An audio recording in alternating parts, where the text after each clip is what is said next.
Hey, this is Freddie here, and today I'm going to discuss the results of my 13th session.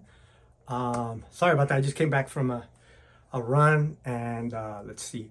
Been a little busy, but I plan on doing another session next week.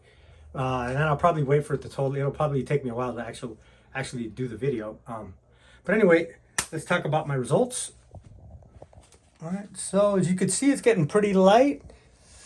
My tattoo artist, he says that I can go now, but I want to at least commit to 15 sessions to see how light my arm can get. And let me know in the comment section what you guys think. Should I go get a tattoo after the next session, or should I wait 15 or even longer? I'd like to hear what you guys think.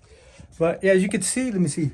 Yeah, the only thing that's remaining is the color. The color is the green, which is, for my research, it's the hardest color to remove.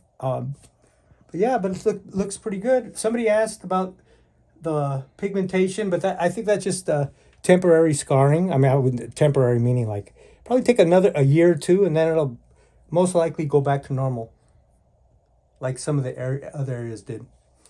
All right, and let me show you before. I'm gonna hype up my tattoo artist. Look, check him out.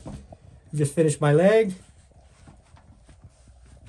But anyway, yeah, and until next time, like I said, I'm gonna do another removal next week, and then I should have the video out within a month, or I don't know. That's what I always say, but then I usually wait till 6 or 7 weeks later. But anyway, that's about it. Until next time, I'll see you guys.